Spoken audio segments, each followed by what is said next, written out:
All glories to the assembled devotees. All glories to the assembled devotees. All glories to Sri Guru, Sri Gauranga, Sri Prabhupada Ki Jai.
Hare Krishna.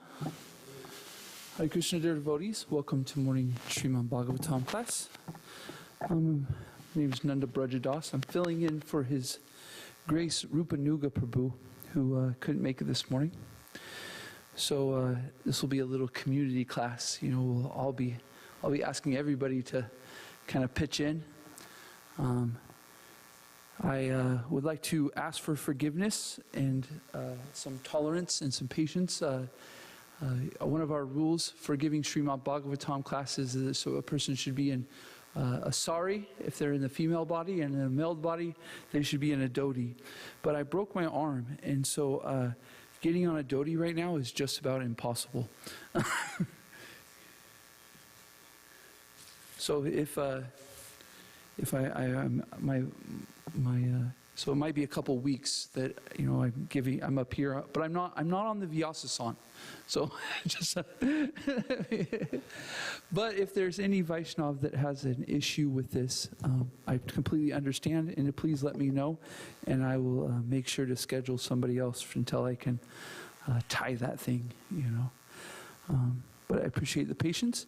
So today we're reading from Canto 3, chapter 25, verses 12 through 20, focusing on text 20. And the topic today is the nature of the Jiva soul and shifting our attachment from material to spiritual nature. So switching our attachment from material nature to spiritual nature. Okay, we'll sing. Can you do Jai Radha Madhava and at the same time? Can somebody, do you?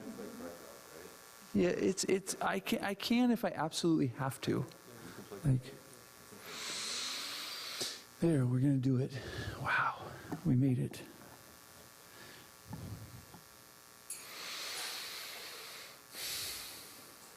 Jaya Radha Madhava Kunja Bihari Radha Madhava Kunja Bihari Jaya Radha Madhava Kunja Bihari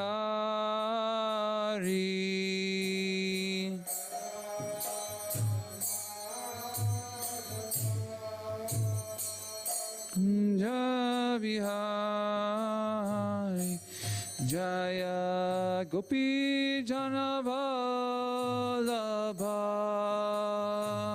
Girivaradari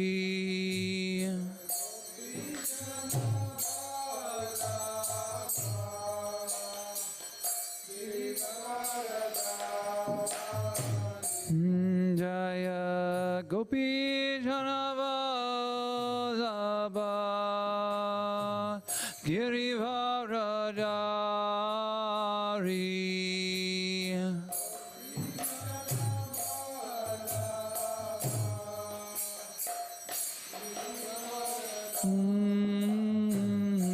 Yashodanandana Brajajana Ranjana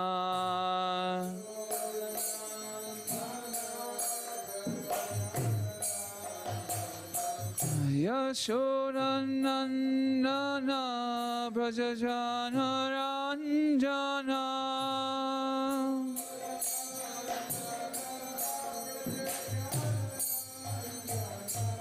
Yamuna Tira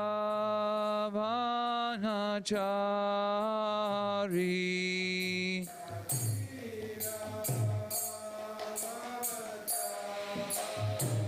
Yamuna Tira Vanachari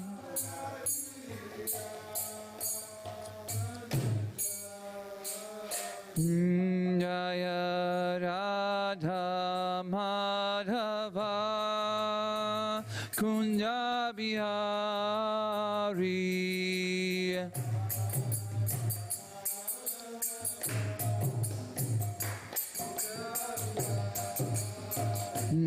Jaya Radha Madhava Kunja Bihari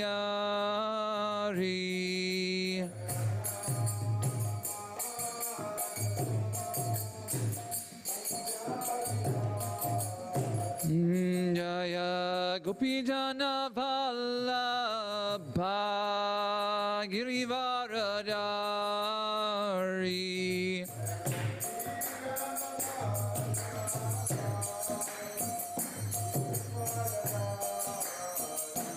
Jaya Gopi Jana Vallabha Girivaradari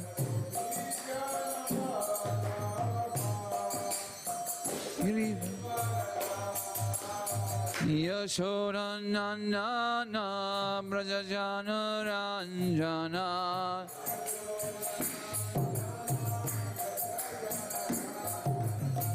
Yashodanandana Brajajana Ranjana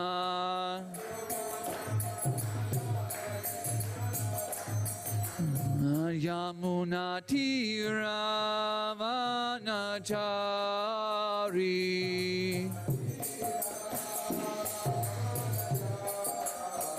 Yamunati Ravanachari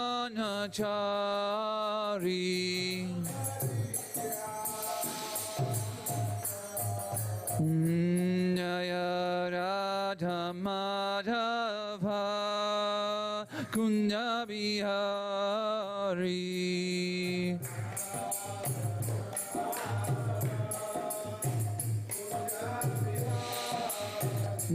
Hare Krishna Krishna Krishna Hare Hare Hare Rama Rama Rama Hare Hare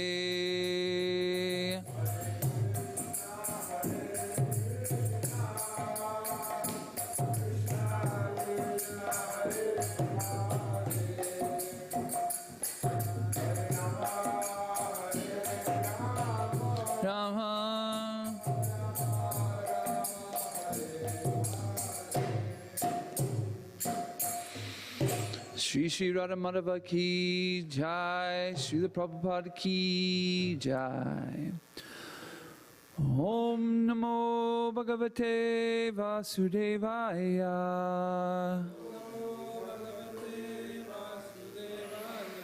Om Namo Bhagavate Vasudevaya. Om Namo Bhagavate Vasudevaya. If we could, the invocation, the Sanskrit and English together, please. Narayanam namaskritya naram chaiva narottamam devyam sarasvatim vyasam tato jaya yudirayat. Before reciting the Srimad Bhagavatam, which is the very means of conquest, one should offer respectful obeisances unto the personality of Godhead Narayana, unto Narayan Rishi, the supermost human being, unto Mother Sarasvati, the goddess of learning, and to us, Srila Vyasadeva, the author. Nasta prayasha abreshu nityam bhagavata sevaya bhagavati utamasoke bhaktir bhavati naishtaki. By regular attendance in classes on the Bhagavatam and by rendering of service to the pure devotee, all that is troublesome to the heart is almost completely destroyed, and the loving service unto the person of Godhead, who is praised with transcendental songs, is established as an irrevocable fact. Om Migantimarandasya Gananjana Shalakaya Shakshuran Mityam Yena Tasmai Shri Guruve Namaha. I was born in the darkness of ignorance, and my spiritual master opened my eyes with a torchlight of knowledge. I offer my respectful obeisances unto him. So yes, reading Canto 3, text 25, we'll go right to the focus verse today of 20. And this subject is very appropriate today. It's the topic is on the nature of the Jiva soul and shifting our attachment from material to spiritual nature. And tomorrow, being Srila Prabhupada's disappearance day, you'll see in this purport, in the discussion how very appropriate it is this getting prepared for Srila Prabhupada's disappearance day tomorrow. It's chapter 25, text 20. So I'm asking that when we read this, if you guys can think of examples in the purport that Srila Prabhupada's giving in the translation of the nature of the Jiva soul and shifting our attachment from material to spiritual nature.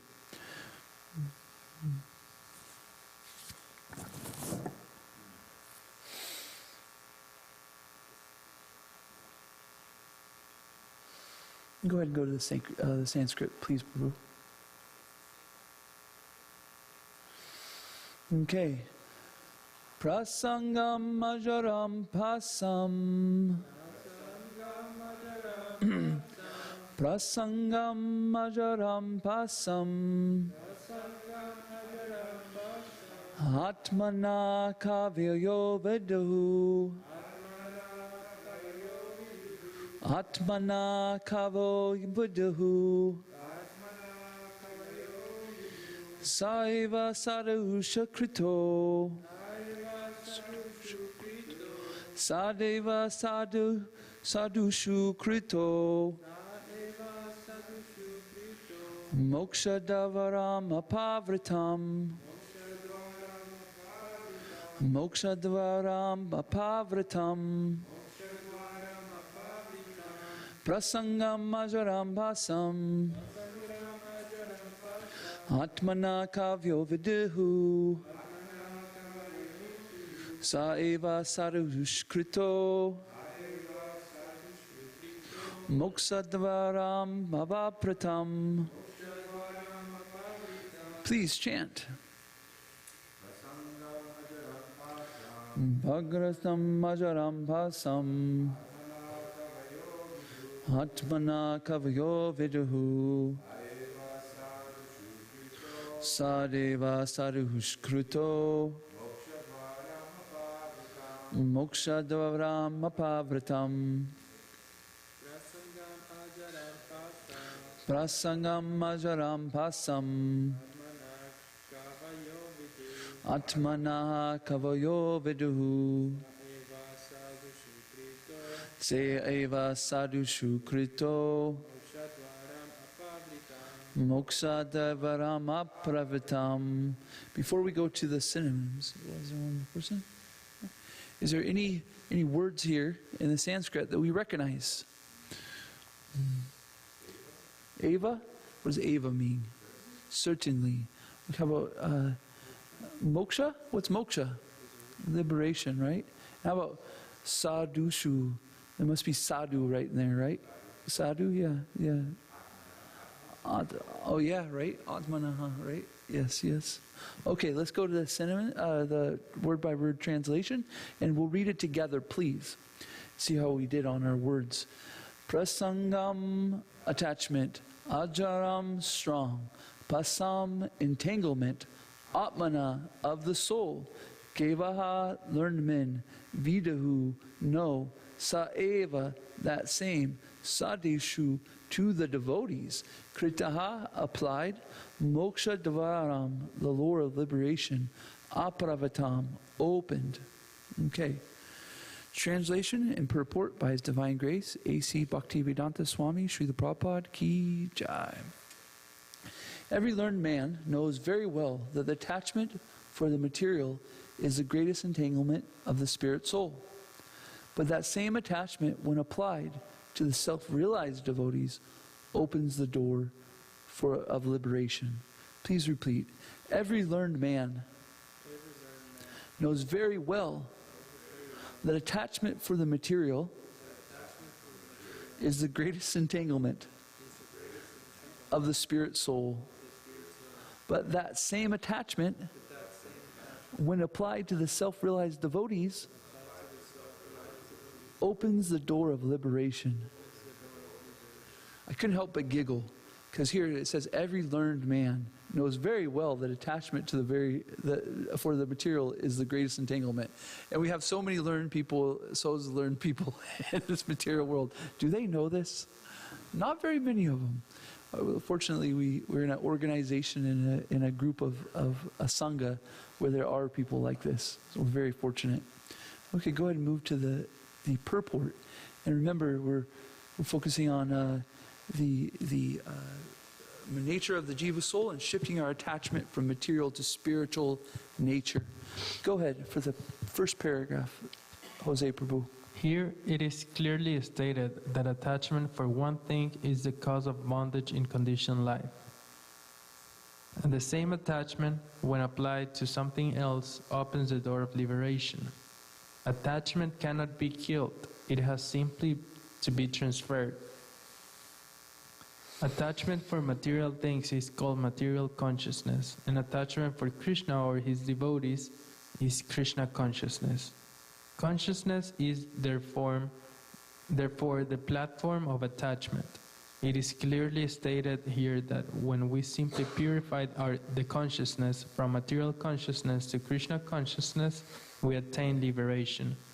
Despite the statement that one should give up attachment, desirelessness, is not possible for a living entity. A living entity by constitution has a propensity to be attached to something. We see that if someone has no object of attachment, if he has no children, then he transfers his attachment to cats and dogs. This indicates that the propensity for attachment cannot be stopped. It must be utilized for the best purpose. Attachment for material things perpetuates our conditional state, but the same attachment, when transferred to the Supreme Personality of Godhead or His devotee, is the source of liberation. Can we stop right there? Okay, so we have this two-part topic, right? This two-part theme of today, of the nature of the Jiva soul, and the second being shifting our attachment from material to spiritual world. So my question is, from this paragraph, what do we get from Srila Prabhupada that is the nature of the Jiva soul?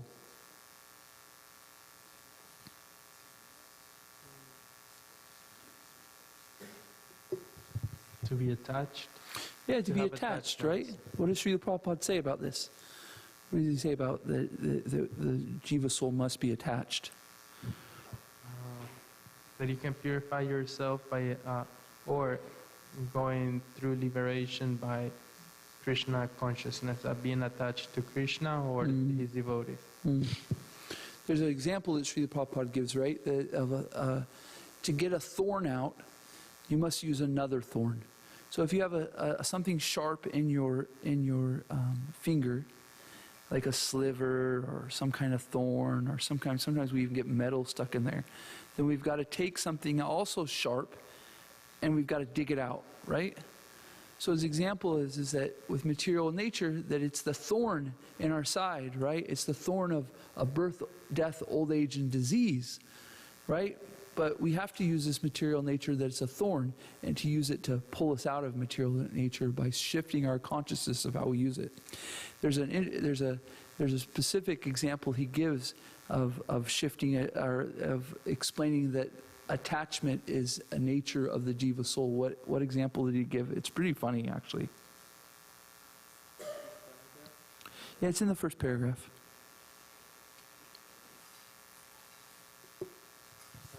Maybe he says that when one doesn't have children, they have attachment to cats and dogs. Yeah, this is so, you see this all over nowadays, right? You see people, they treat their dogs and cats just like their children, right? They have car seats for them, clothes, doggy daycares, kitty daycares. You can see that the attachment is still there to have that loving propensity for offspring, you know, and give it to loved ones. What were you going to say, Jose? Go ahead. Sometimes the dog eats better than the family. Yeah, right.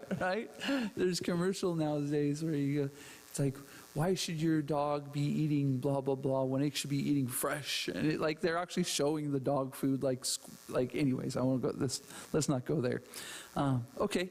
Anybody else seeing in this first paragraph? Nrsimha Rupa Prabhu or Goluka Nanda Prabhu? I'm not sure if you saw the first paragraph because you're kind of coming in. But Nrsimha Rupa, anything that you see there of the nature of the Jiva soul?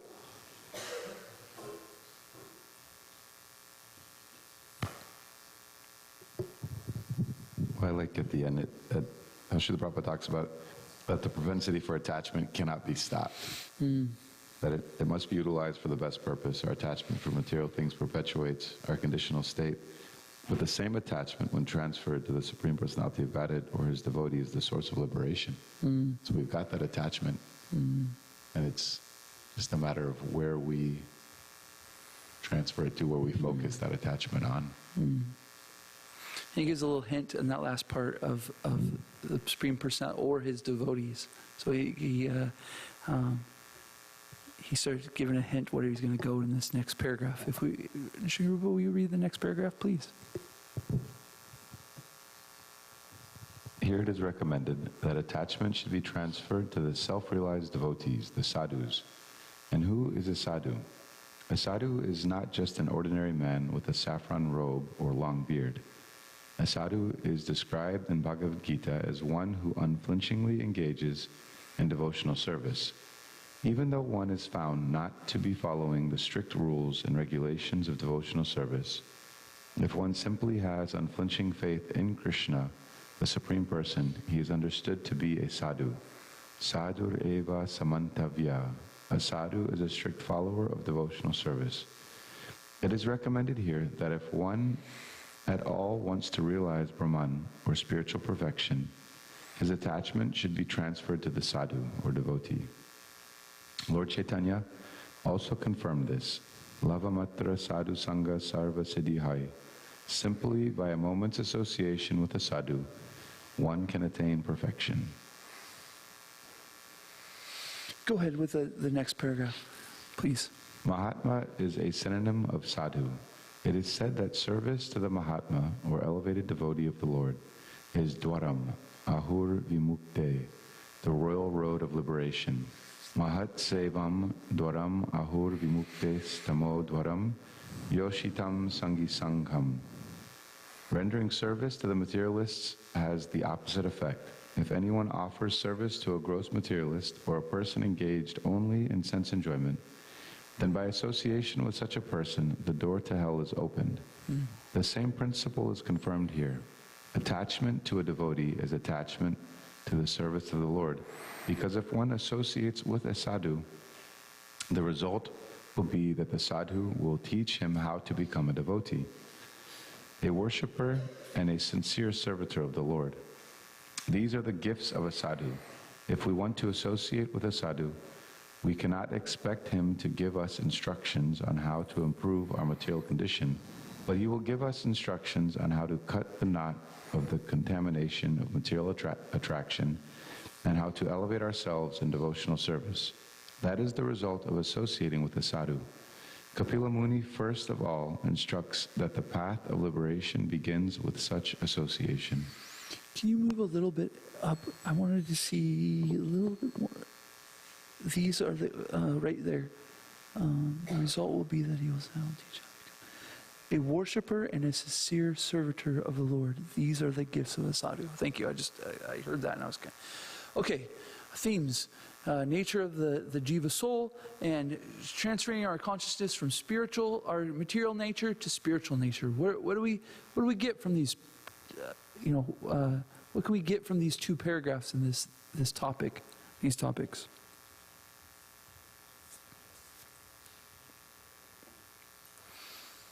Jose, put you on the spot. Huh? So what's our you tell me what our topic is. What's our theme today? The second one, the first one is the nature of the jiva soul. So shifting our attachment from material nature to spiritual nature. In those paragraphs, Prabhupada explains that one of the highest process or first processes to get into if one wants liberation, it's association with a devotee, a high standard devotee.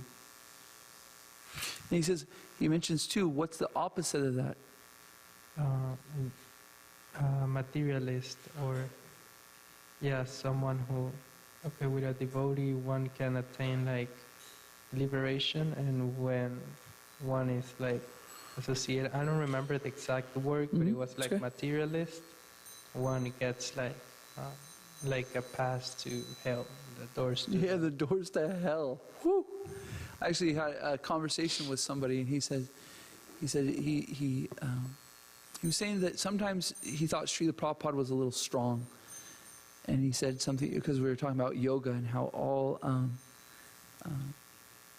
Anyways, he was saying that doesn't all paths lead to God? And I said, well, actually, if you look in the Bhagavad Gita, Krishna explains the pathway to hell is also there.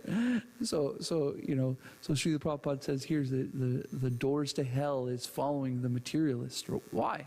Why is this an opening to hell by following the materialist? You mentioned it a little bit by the sense of that we'll become attached to material stuff, right? But what are the main ingredients of a materialist that open the doors of hell? What are they? Yes.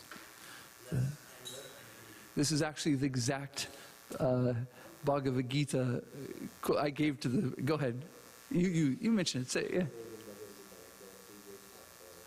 I don't think it's on.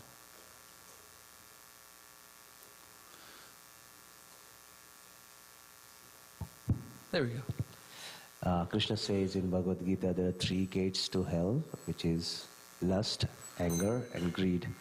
So by associating with the worldly people, probably we get exposed to these 3 things. Yeah, these things, the fire of lust, anger, and greed, it gets blown on, right? What do they call that? A bellow? Is that what it's called? These are the bellows of the fire of lust, anger, and greed. Is just hang out with other people that are attached to these.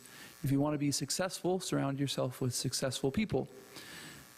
What kind of success do you want? Do you want to make success earning lots of money? If you want to make $1 million, hang out with billionaires. If you want to be successful in spiritual success, then you should hang out and associate with those sadhus or the Mahatmas. Srila Prabhupada. Anything else in these 2 paragraphs that come to your mind, Sri Rupa or Golokananda Prabhu?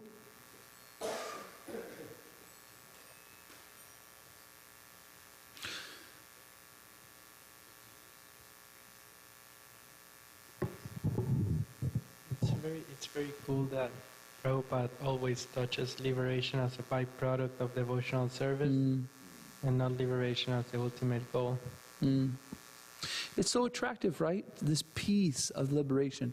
It actually interests me when I hear people talk about peace. I kind of started to, as I became a devotee, I kind of shifted my perspective of peace, what peace meant. At first I thought peace was just, nothing bothering you, everything's going perfect. And I started to kind of understand that this is actually more of a thought process of a liberation than peace.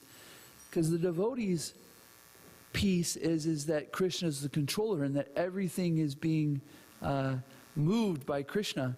So we can even enjoy the ups and the downs of life because we see Krishna behind it. He's playing his games, he's playing his stories and stuff like that. So we can get into it. Yes, we can be sad. We can be happy. We can be anxious. We can be horrified in these things.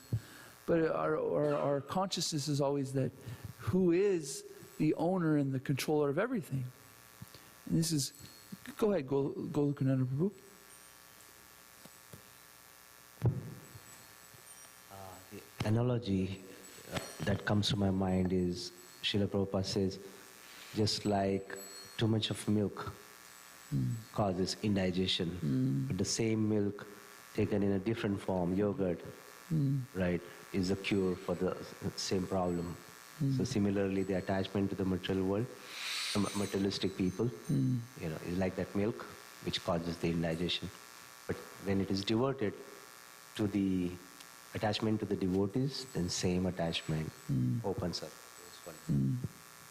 I liked how Srila Prabhupada said in the beginning of I can't remember if it was the second or third, but he talks, it's the second because he talks about the sadhu, because I know this because he talks about, it's not just about a person in saffron robes or with a long beard, right?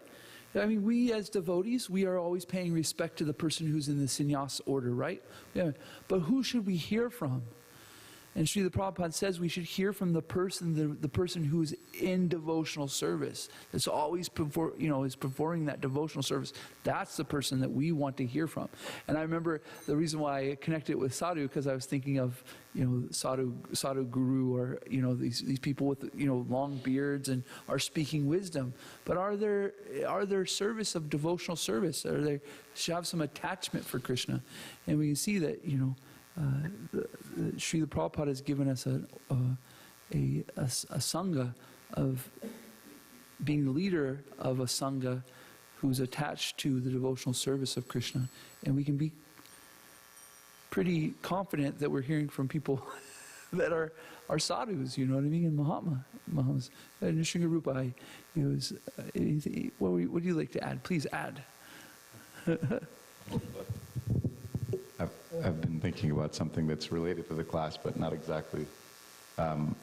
I was looking at the schedule, and I realized that tomorrow, obviously we know tomorrow Srila Prabhupada's disappearance day, and usually we give a class by Srila Prabhupada on his disappearance day. So I was wondering if maybe we can cover those 4 verses today in class, so that way we can... The 4 verses of tomorrow? Yeah. No, what I'll do is I'll shift it so Okay. that the person who is speaking on Wednesday will do tomorrow's class. So I'll just shift it. I just shift it. I Or Friday. kinda, yeah. Friday exactly. will- Exactly. okay, So great. I'll just shift it one, and it will. So no problem there. Yeah. Okay, good. Yeah. Okay, yeah, so we're set. Yeah. I'll stop thinking about that. Yeah. Anxiety, a little bit of anxiety. Oh my gosh. I hear you. I appreciate that, Prabhu.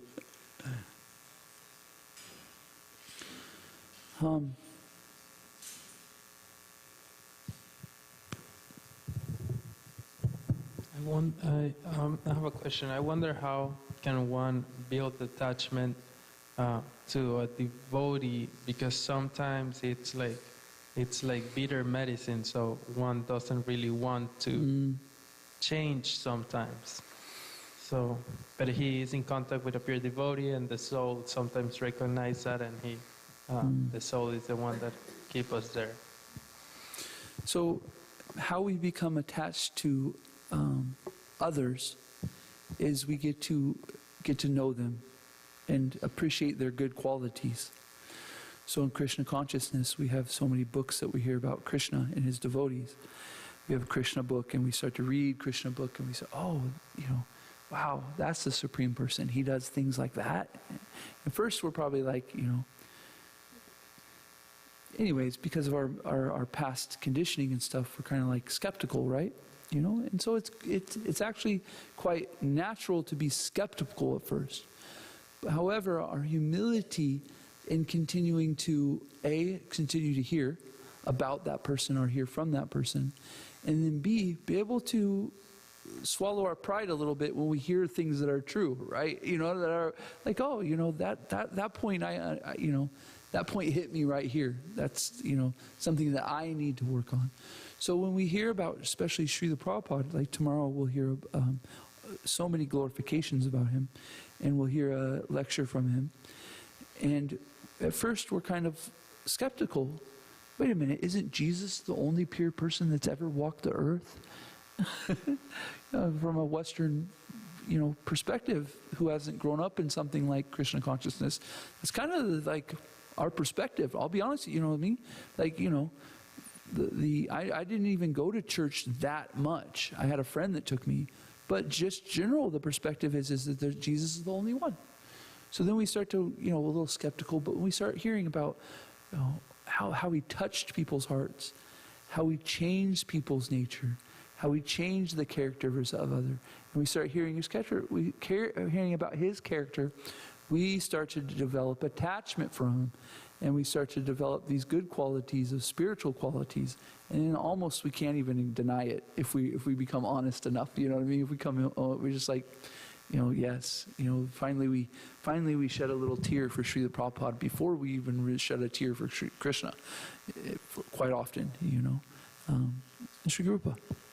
Yeah, I think along those same lines is associating with others that have maybe a relationship or attachment with maybe somebody that we want to have more attachment for, or somebody that we have a relationship with. Like for myself, with my spiritual master, I've known him for many years, and so of course I have attachment to him in many different ways. And then at the same time, when I get the opportunity to be around maybe his godbrothers or other senior devotees, and I hear them speak about him, it gives me another perspective and a different type of attachment and respect and appreciation for him. So just, yeah.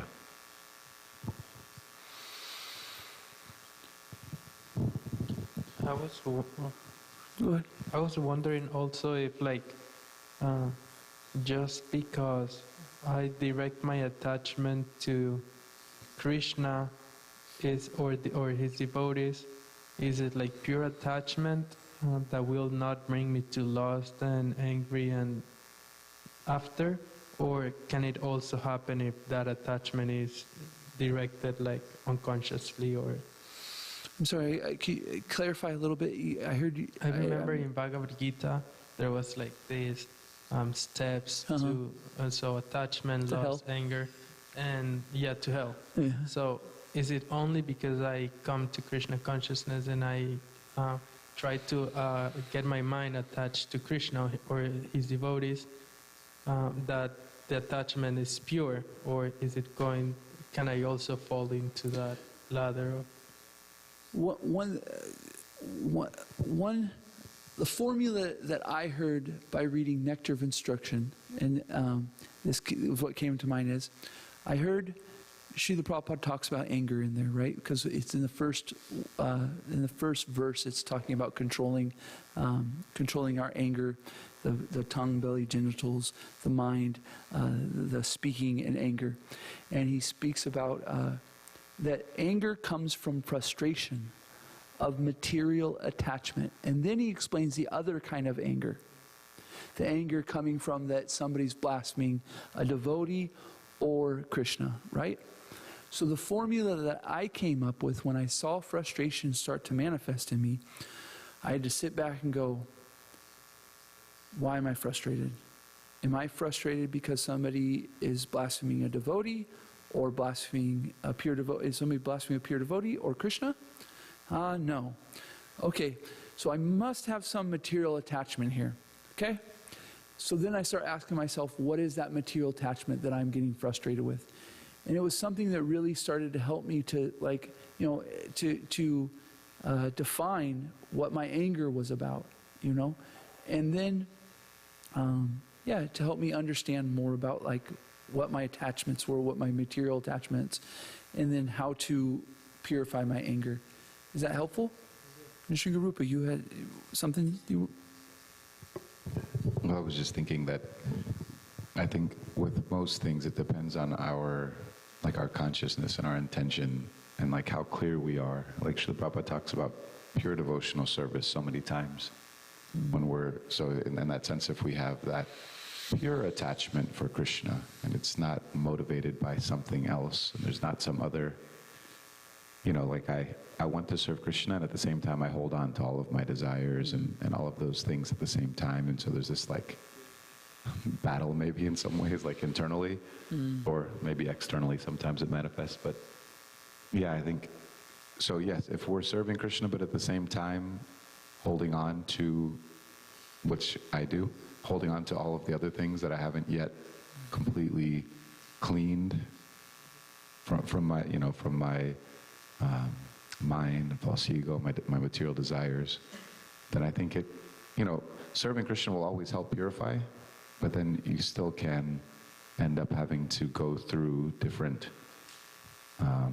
trials based on our, how pure is our motivation beyond what we're doing.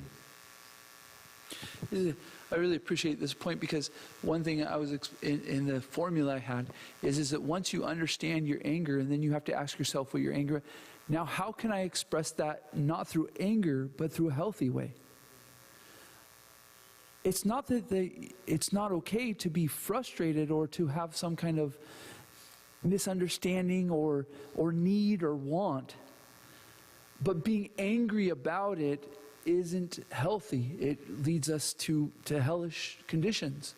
But if we have something that we can do to process us, to give us to question our intentions and stuff, we say, oh, that's my intention, that's why I want that. Now, how can I communicate this in a way that's respectful? Then you can start to say, when that happened, I felt sad. And then you say, I really, it's really helpful when I hear things like this. So you can start to express yourself without being in fear. And it's a really powerful thing, when you can start to talk to people without being, because you're in a open and honest way, because anger isn't glooming over you, because in an instant you can just turn on, that anger might turn on. If you're, I'm not saying I'm free from it, but if you're free from it for a certain way and you can start to clarify your intentions, then you can express in a way that's respectful in a Vaishnava etiquette way. Anybody, do you have experience with this in Sringa Rupa? having anger or, some kind of, and being maybe like, so what I was thinking about when you were talking about it is in my own personal relationships with my wife and my family, there's times when I get angry, when I get frustrated, when, those feelings come up. And if I can pause and come to a place of, what is it that I really want in this relationship? What is it that I'm really hoping for? Then I cannot react based on that anger or frustration. So I think that's kind of the point you were making. It is. I really resonated with that. And then it's a whole different experience. Right. Whenever I react out of anger or frustration, then it leads to an argument or a fight, and then it's this, whether it's a friend or, in any of my relationships, and then it's like you got to take this time to rebuild and mend that. And then if I take a moment to pause and reflect on, okay, what is it that I really want in this relationship? And then I can take a deep breath and then deal with that person. And that way, then it's a whole different experience. Yeah. Yeah. I was thinking of, along those lines, there's this story of I can't remember the details of the story, but there was a Brahmana, and he, something happened, and he ended up becoming like a ghost, and he was stuck in like a bamboo rod.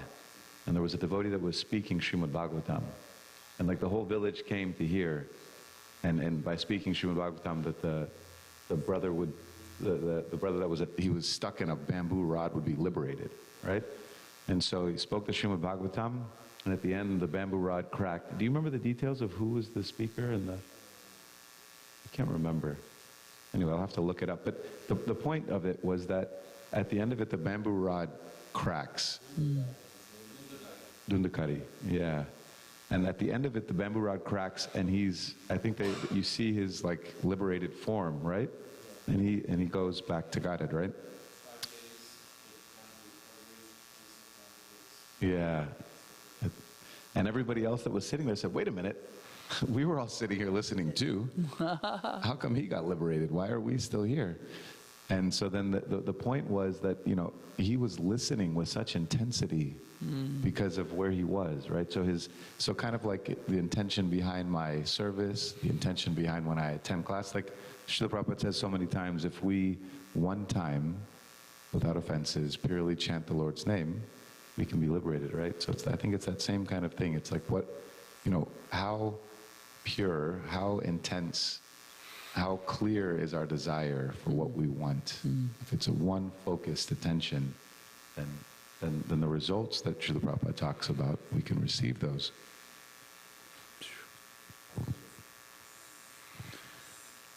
So this is such an appropriate discussion in part of Srimad Bhagavatam, considering that Srila Prabhupada's disappearance day is tomorrow.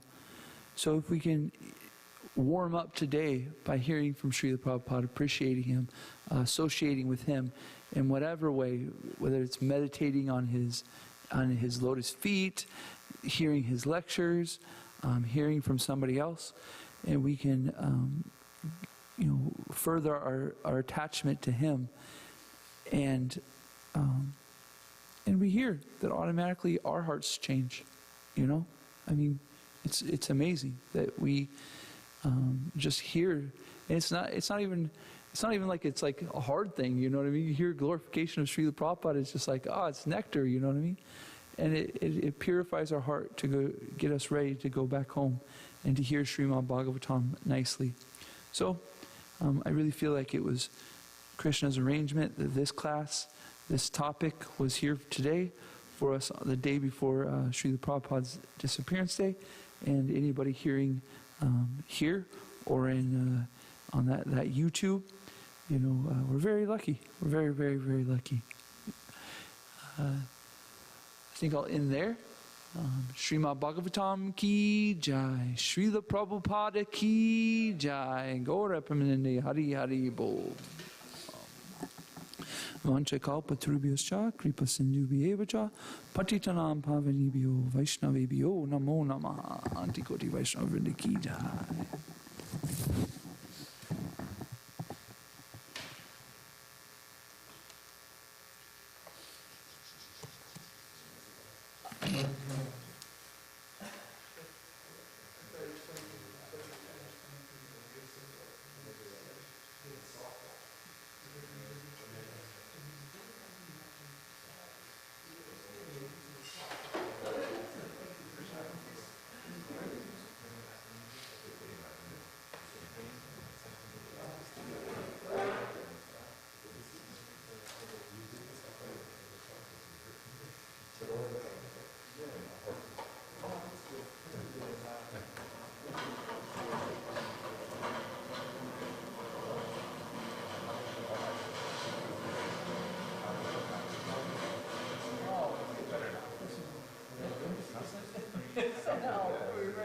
So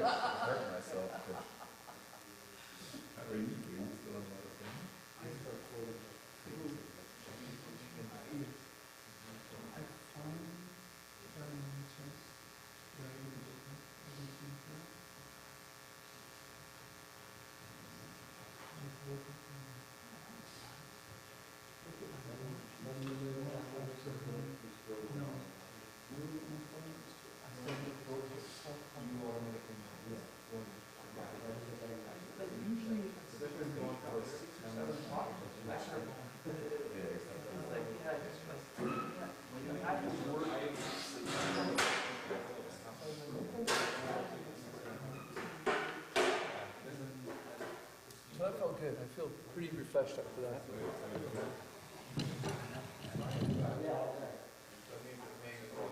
Exactly, yes, exactly. I mean, literally, I would wake up about every 3 hours.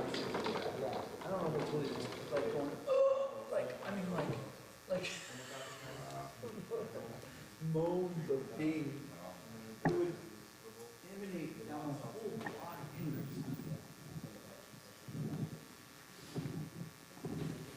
Disgusting.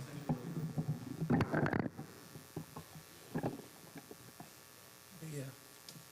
Really, I can get some full rest. Be back in the morning.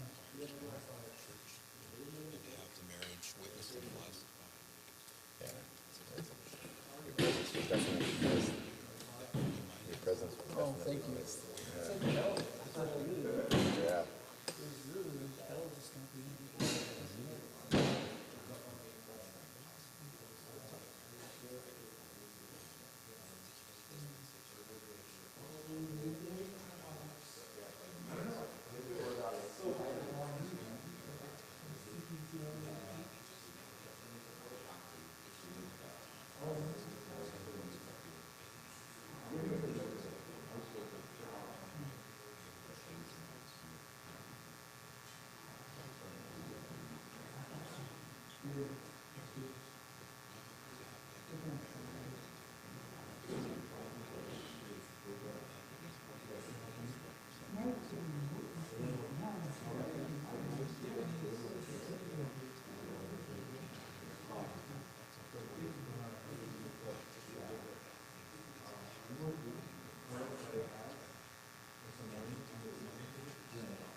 Vandeham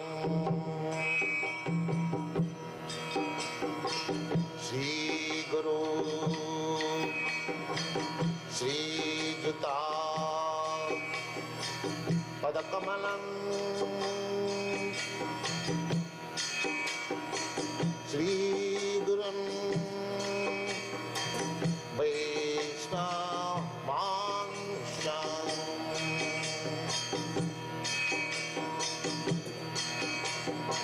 Sri Rupam Chakrajatam Sahagana Raghunathanvitam Tvam Sajivam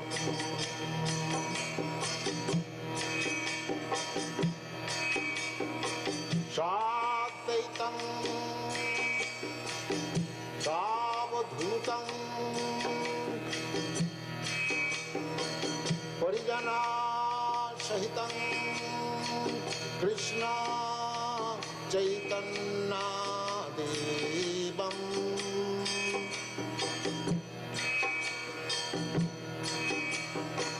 Sri Radha Krishna Padam Sagana Lalita श्रीविशाखान्वितांश्च